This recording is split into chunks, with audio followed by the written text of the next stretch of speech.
Hi there, welcome to the Tent News, where the truth comes to light and the stories everyone is talking about are brought straight to you. From shocking confessions and viral social media moments to real life mysteries and trending drama, this is the place where we uncover it all. Now, please watch this video first, and I will be back with the rest of my commentary.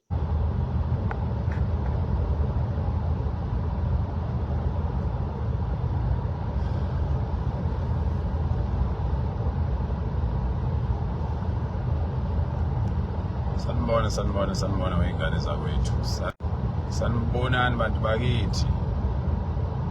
Engozi na.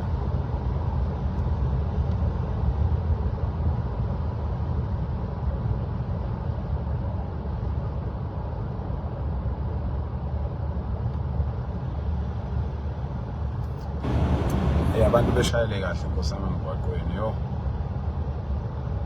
Ayikho phambi umuntu emhlabeni. Ingozi yemoto ngephutha okungelona elakhe yo ongena ngale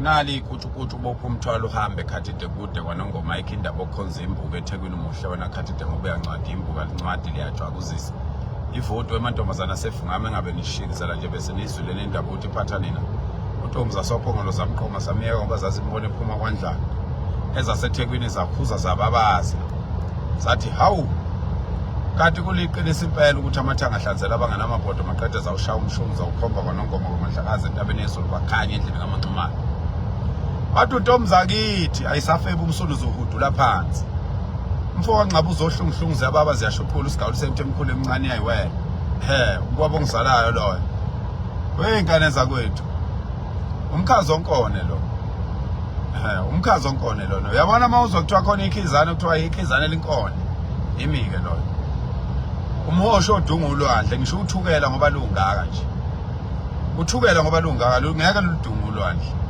kodwa umhosho usuka kwanongoma yaludunga ulwandle ikhonde libubule entabeni yezulu kwananela zonke ihosha umbane luhlabe entabeni yezulu maqede kwamila kwanduni imfukuzane efukuzisa nganeno abathe beyibheke ngaphesheya komona baphaphamisa ngaphakathi kwamasipala uma lebhlebhu mahlaba ihlangana lo nje ngemfologwe umama ngasangithanda usethanda amantombazana ngoba ngibona nginjena mina ngafelwa ngibaba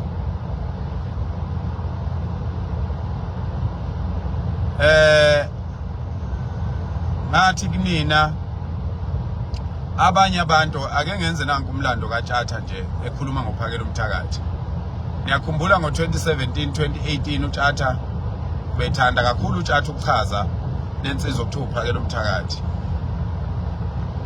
ngo2018 wayengachazi umuntu okusafanele kube khona into ayenzayo ukuze kuvela igama uTshatha wayechaza uhlobo lomuntu uPhakela uMthakathi awuyena kodwa ngenxa yokuthi akekho ku social media uPhakela uMthakathi abantu babengazi ukuthi uTshatha ukhuluma ngani abanye babeze bemthuke bethi hawu usifunza umuntu ngifo kuhleka kusho isitabane sithi hawu nawe lokhu sifunza ngalomuntu wangakini kusho kuyimnqolo lapha kukhuluma kuyimnqolo okunye sekushintshile akuseyona imnqolo sekuyizinsizwa impela sekuze kwafunda kusuka ebunqolweni kwabuya kwezabe emsizweni ngoba uyabona lento yokuba nenhliziyo enhle ave imqoka bafethu mina nginayo inhliziyo enhle ngiyazazi ngoba ngiyazi ukuthi umuntu onenhliziyo enhle kufanele abe njani so ngiyazazi ukuthi nginenhliziyo enhle ngoba abantu abanenhliziyo ezimbi ngiyabazi so ke uTshatha wayejwayele ukuyichaza lento ukuthi hayibo ikhona indoda enolwazi ngapha ikhona indoda okuningi engakwazi ukulekelela okokuqala nje wena Sitabane you are a Morphy you can't call me your guy I'm not your guy uma uyindoda nje uthi kimi my guy fusek mhlathi kanyoko awukwazi nje kimi ukuthi my guy I'm not your guy nihlule kuba neintombi lapha nifuna uhambe nibiza thina ngo my guy fusek hambani niyemakini zinja hambani mgodoyi omengameli benu le bahluleka ngisho ukukhanda izibhedlela mabegula bafuna ukuzolashelwa eSouth Africa owethu president ulashelwa la eSouth Africa ngisho ubaba uMandela ezoshona segula wayelashwa kwi-military hospital yala eSouth Africa. Abeni mkhovu nje, nibuya nifiswe nobukhovu benu le nifuna ukuza nabo la. Alright, leli izwe solungisa bafowethu, asizumncenga umuntu nje. Akekho nje sizomncenga, akekho.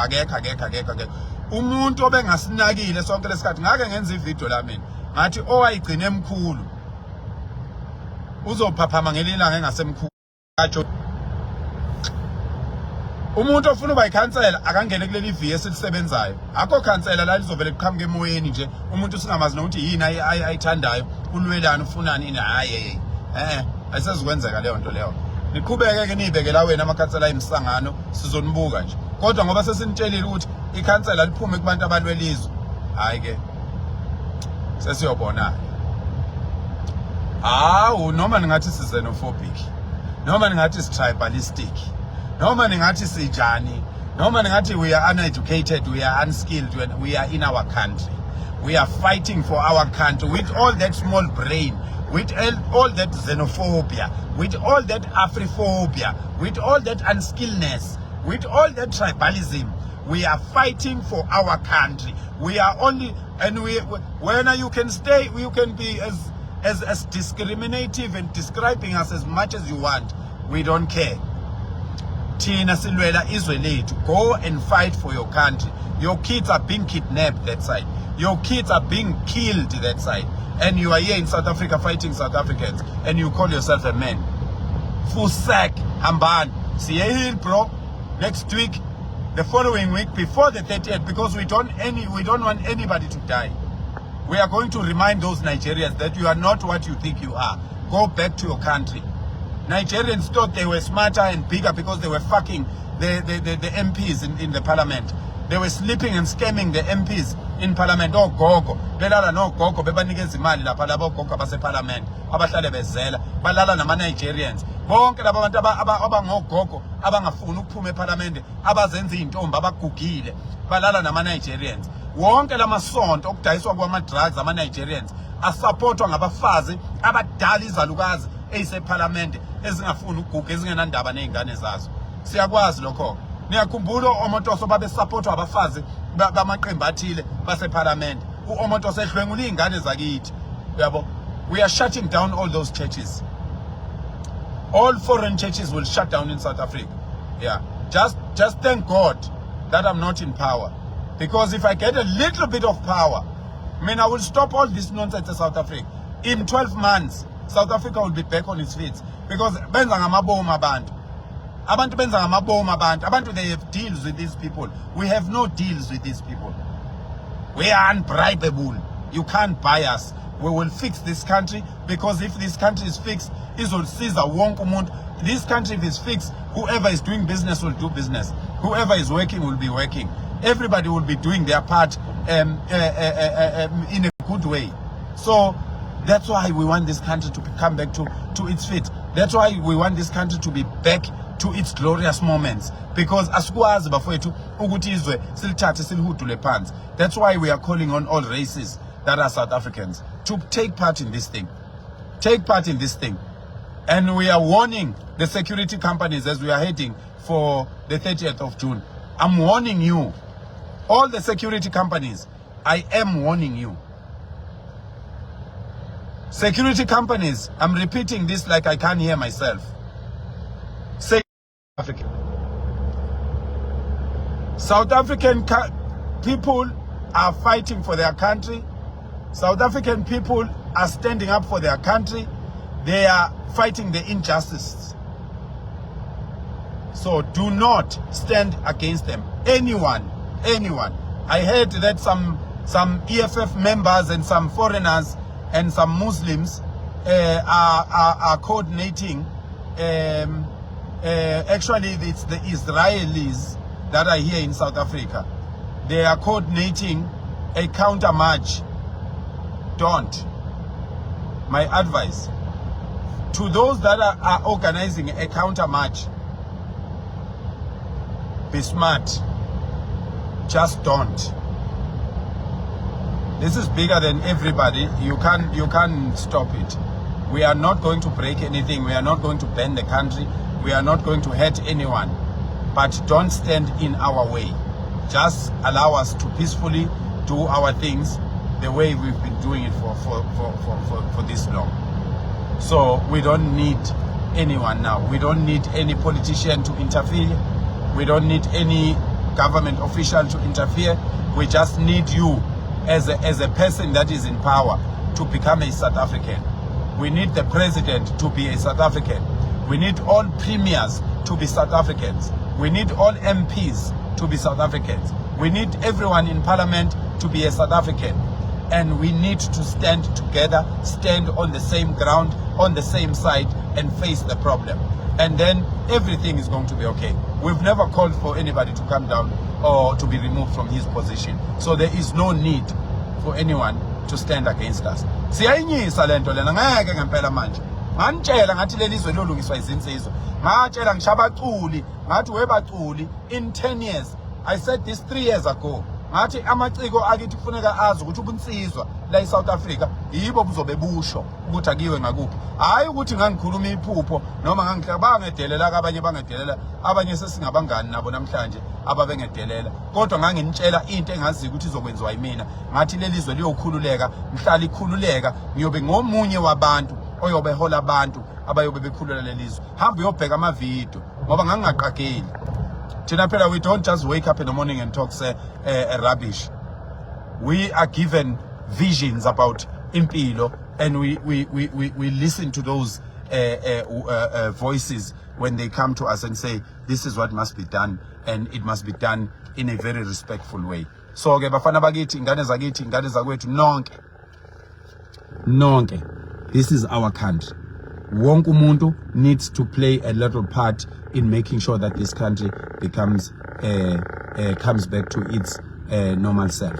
So wonke umuntu ola eSouth Africa sicela abambe iqhaza ekulekeleleni izwe insizwa zakithi. Nibonile ukumasha kwenu ukuthi abantu bayahamba manje. Yabo sabona. Nibonile ukumasha kwenu ukuthi abantu bayahamba manje insizwa. Madodakazi, ingane zakithi, bodadewethu, nibonile ukumasha kwenu ukuthi yikho kwenza abantu behambe njengamanje. Ngakho ke sicela bafowethu ukuthi niqine, niqhubeke, ningaphela manje. Ayizonde inkabi, ayibambe khona. Dankie. Uphakelela Mthakathi is calling out all foreigners living in South Africa to leave South Africa before G30. He's actually calling them, basically just telling them to go home, please go home, which yes, we know that's what he stands for. He's been saying the very same thing for the longest time now. And guys, I'm sitting here asking myself, what will really happen at the date of June? Like, what will go down? What will really happen? I'm so worried, and I'm also praying that nothing goes wrong. No one gets harm. Nothing goes wrong, Jay. Nothing goes wrong, because some of the things I cannot mention, with the violence and everything. Yes, those are the things that I'm talking about. But anyway, he is basically calling out foreigners to say, please go home before the 30, because nah, man, no. And he is calling those that are out there, like, responding to him, because yes, we do see other foreigners coming out, talking back, saying that we are not going anywhere, we are here to stay, we are this and this, which for me, I've come to realize that most of those foreigners that come on social media and say such things, they're actually not in South Africa. They are not in South Africa, they are in their own country, which it becomes really bad for other foreigners that are in South Africa, because now when we say foreigners, we actually mention Zimbabweans as whole, Nigerians as whole, so it becomes something else, man. It's really bad. But anyway, please say your thoughts down below in the comment section. What do you think? Do you think foreigners will really leave South Africa by 30th of June? Or what will happen? Say your thoughts down below in the comment section. For me, I feel like this is actually not effective enough. It's not going to work out, as it has never worked out. Yes, everyone will be calling out. Yes, people will be marching. But there was supposed to be a change, nyana, some way. at least we can point out to say, oh, okay, this much and much have actually created jobs for young people, but it's not like that. It's not like that. It's always the chaos, and it's really bad. But anyway, please say your thoughts down below in the comment section.